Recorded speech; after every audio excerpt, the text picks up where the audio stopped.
அன்புள்ளம் கொண்ட கும்பராசி சொந்தங்களே, உங்களுக்காக ஒரு சிறப்பான செய்தியை இந்த பதிவில் கொண்டு வந்திருக்கேன்.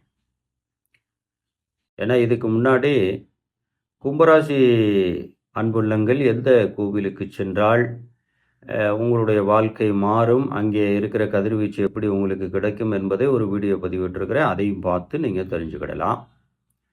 அதே மாதிரி உங்களுக்கான நேரம் எது அப்படின்னு வீடியோ பதிவிட்டிருக்கிறேன். அதையும் பார்த்து சில நபர்கள் அதை பயன்படுத்தி வெற்றி பெறலாம். அதே மாதிரி இந்த பதிவில் ஒரு சூட்சும முறை சிறப்பு தகவல் தான். ஏன்னா கும்பராசியை பொறுத்த வரைக்கும் சனியின் ஆதிக்கம்தான். இப்போ சனி பகவான் பெரிய லெவலில் ஒரு மாற்றத்தை தந்துடுவாங்க. ஆனால் அவர் ஒரு நீதிமான் இல்லையா? அப்போ கும்பராசி அன்புள்ளங்கள் ஒரு எளிமையான சூட்சும முறையை பயன்படுத்தலாம். இப்போ எப்படி? இப்போ ஜாதகத்தை பொறுத்த வரைக்கும் லக்னாதிபதி வலுத்திருந்தால் நீங்கள் ஒரு நல்ல நிலையில் இருப்பீங்க. ராசியாதிபதியும் தசாநாதனும் வலுத்திருந்தாலும் நல்ல நிலையில் இருப்பீங்க. ஆனால் பாதசாரங்கள் ஏதாவது சறுக்கல்கள் இருந்து பாவ கிரகங்கள் ஒரு எதிர்மறை ஆற்றலை தருகின்ற இடத்துல இருந்து பார்வை செலுத்தி கொண்டிருந்தால் உங்களுடைய வாழ்க்கையில் ஒரு தடுமாற்ற நிலை இருக்கும். குடும்பத்தில் நிம்மதி இருக்காது. குடும்ப உறவுகள் பிரிஞ்சு போயிடும். இது யதார்த்தமாகவே கும்பராசிக்குள்ளே ஒரு இது நடந்துட்டு இருக்கும்.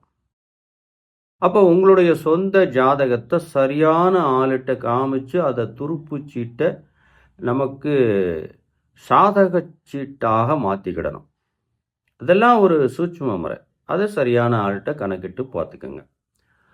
பொது வழியிலே ஒரு பொதுவான பரிகாரம் என்றால் அது காரணங்கள் நிறைய உண்டு. சில பரிகாரங்கள் கோவில் வழிபாட்டிலே இருக்கிறது. அதை சில நபர்களுக்கு வெற்றியை தரும். சில நபர்கள் வேள்விகள் யாகங்கள் நடத்தி அந்த கிரகத்தின் ஆற்றலை குவித்து பெரிய வெற்றியை பெறுவார்கள் கும்பராசிக்காரர். சில நபர்கள் கிரகத்தின் ஆற்றலின் அடிப்படையில் வெற்றி பெறுவாங்க.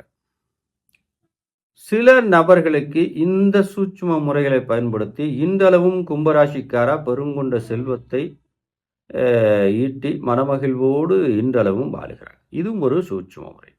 இது படிக்காத நபர்கள் கூட சாதாரணமாக நம்ம வீட்டில் செய்யக்கூடிய ஒரு அருமையான சூட்சும முறை.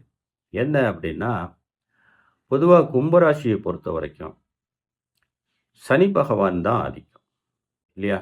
இப்போ சனி கிரகம் கும்பராசிக்கு ஏதாவது மாற்றமான இடத்துல போய் எதிர்மறை கிரகங்கள் நமக்கு தீமை செய்கின்ற இடத்துல இருக்குது. அப்போ நம்ம குடியிருக்கிற வீட்டில் ஒரு சரியான நேர்மறை ஆற்றல் கதிர்வீச்சு இல்லாமல் எதிர்மறை ஆற்றல்களாக இருக்கிறது அப்படின்னு வச்சுக்கோங்க. அப்போ நீங்கள் என்ன பண்ணணும் அப்படின்னா, வீட்டை திறந்த உடனே ஹாலில் ஒரு நிறைய புஸ்தகங்களை வச்சுக்கிடலாம். நிறைய புஸ்தகங்கள் கூட தேவையில்லை. ஒரு சட்ட புஸ்தகம் அதை சிலையாக வச்சுக்கிடலாம். ஒரு பிராசிலேயோ வெங்கலத்திலேயோ ஒரு புஸ்தகத்தை சிலையாக செய்து வைக்கலாம்.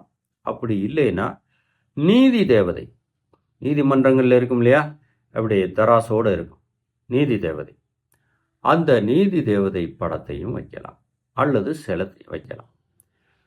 இல்லை அது சிலையில் என்னால் வைக்க முடியாது அப்படின்னா சுவர்களில், ஹாலில் சுவரில் அல்லது படுக்கை அறையில் என்ன பண்ணணும் அப்படின்னா, முழுமையாக ஒரு சுவர் ஃபுல்லாக வைக்கணும், ஸ்டிக்கர் ஒட்டிடணும்.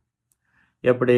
சட்ட புத்தகங்கள் நிறைய இருக்கிறது மாதிரி படத்தை வச்சிடணும். அப்படி இல்லைன்னா நீதி தேவதை நிற்கிறதை போல வச்சிடணும்.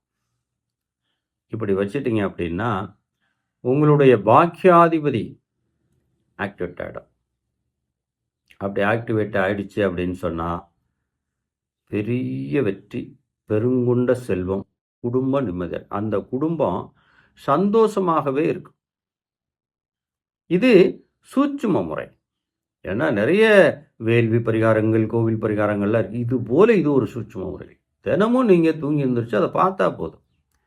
அப்போ ஹாலில் திறந்தவுடனே இந்த புஸ்தகம் இருக்கலாம், அல்லது புஸ்தக அலமாரி இருக்கலாம், அல்லது நீதி தேவதை உருவம் இருக்கலாம். இதை பயன்படுத்துங்க. உங்கள் வாழ்க்கையில் பெருங்கொண்ட செல்வ வளம் வருவது உறுதி. இதெல்லாம் ஒரு சூட்சும கணக்கு.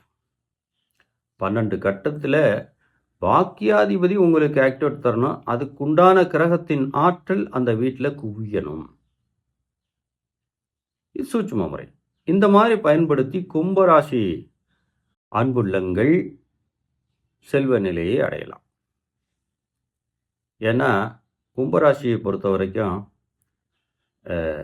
கும்பச்சனி எப்போவுமே குவியலாக தரும்னு சொல்லுவாங்க. காரணம் என்ன அப்படின்னா, அதுக்கு தகுந்தாற் போல ஜாதகத்தை ஆக்டிவேட் பண்ணி அந்த நேரத்தை தொடணும். ஒவ்வொரு மனிதனும் அதை தொடணும். தொட்டாலே வெற்றி தான், யார்கிட்டையும் போய் நிற்கணுங்கிறது இல்லை. அது மாதிரி கும்பராசி சொந்தங்கள் இந்த சூட்சும முறையை பயன்படுத்தி உங்கள் வாழ்க்கையில் ஒரு நல்ல நிலையை அடைய வேண்டும் என்று சொல்லி, இதுபோல முக்கியமான தகவல்கள் உங்களுக்கு வேண்டுமென்றால் தொடர்ந்து நம்ம பதிவுகளை பாருங்கள். உங்கள் வாழ்க்கையில் எப்போவுமே மனமகிழோடு இருங்கள் என்று சொல்லுகிறேன். அதுவரை நன்றி நண்பர்களே.